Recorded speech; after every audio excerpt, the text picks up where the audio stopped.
2022 BMW 330e xDrive long-term test introduction. It's 3 Series PHEV time. Is the electrified 3 Series the one to get? We're about to find out over the next year. Say hello to our new long-term test car, a 2022 BMW 330e xDrive. Yes, we're going to be living with a 3 Series for a year, but this one has an electric twist. The E in its name denotes that this 3 Series is the plug-in hybrid version of the 4-door sedan, so in addition to the 2.0-liter turbocharged 4-cylinder under the hood, this BMW has an electric motor that is fed by a lithium-ion battery pack. While full battery electric vehicles are the solution for many folks, there's still plenty of merit to owning a PHEV that offers the benefits of traditional gasoline engine motoring while still letting you dip your toes into the electric lifestyle. And just as EVs have proven time and again, going for a PHEV does not automatically mean boring or slow. That's one of the reasons we went for the 3 Series, as it's neither of those things. The boosted 4-cylinder makes a respectable 181 horsepower and 258 pound-feet of torque on its own. Combined with the electric motor, which individually makes 107 horsepower and 77 pounds-to-foot of torque, total system output is 288 horsepower and 310 pound-feet of torque. For those comparing, both those figures are higher than what the standard 330i is capable of. However, there's a caveat. That high 288 horsepower figure is only achievable using the extra boost feature that is only activated in sport mode with a full throttle application. Just like other 3 Series models, this one sports an 8-speed automatic transmission to handle shifting duties. As for the electric side of this equation, a 12.0 kWh battery pack located under the rear seats provides energy to the electric motor.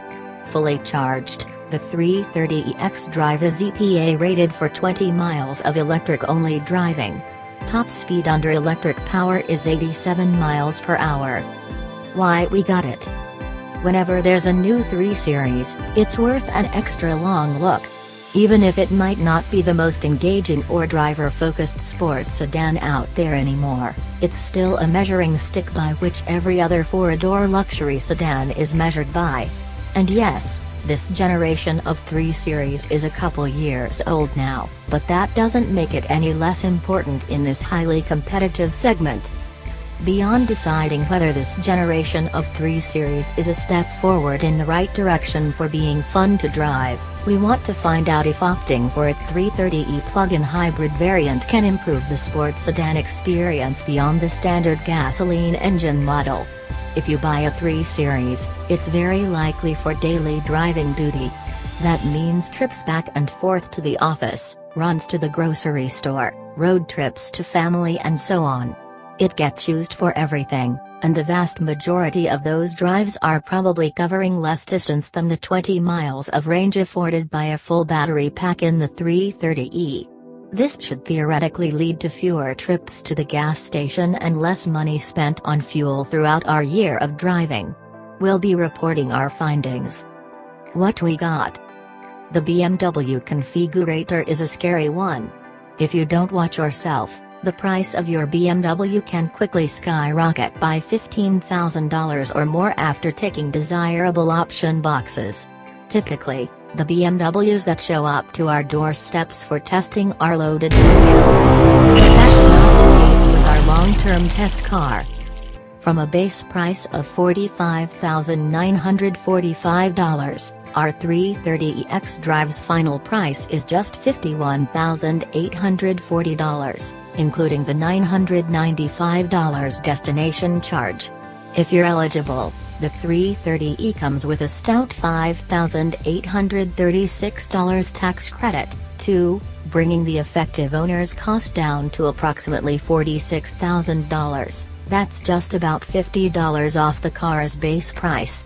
If you live in a state where there are incentives on top of the federal credit, the deal only gets sweeter. The above said, let's dive into what options our 330e xDrive does and does not have.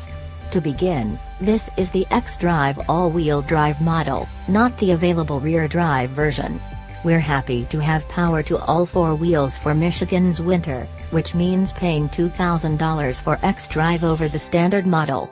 And don't worry, we're still going to test it with a set of new Nokian winter tires, so this 330e xDrive should be nearly unstoppable in the snow.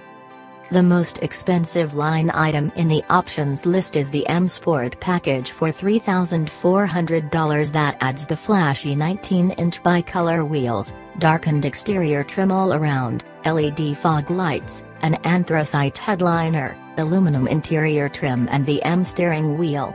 Next most expensive is the premium package for $1,600 that adds keyless entry, heated front seats, a heated steering wheel, lumbar support, head-up display and BMW's gesture controls for the infotainment system.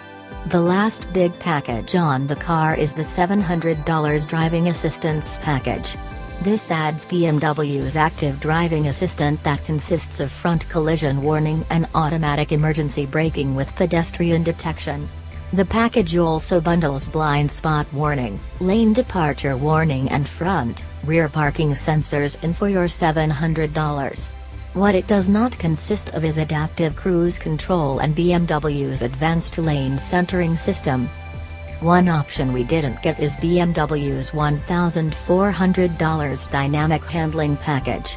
This package adds an adaptive M suspension, a variable sport steering rack and M Sport brakes. We've yet to drive a 3 Series of this generation with the standard passive suspension, and we're weirdly geeked to do so. That said, this car is equipped with M Sport brakes that were a no-charge option. Appearance-wise, our 330e is painted in pretty Portimao blue metallic for a modest $550. Its calipers are painted red and complement the blue paint. Those big 19-inch wheels do a good job of showing off the color within. The interior is cognac, dark tan, and it's BMW's perforated Synthetech, not the optional Vernasca leather that would have raised the price by another $1,450. Follow along with us as we test this plug-in hybrid 3 Series for a year. As of this publishing, we've just made it through the long 1,200-mile break-in period, so we'll have proper driving impressions for you soon.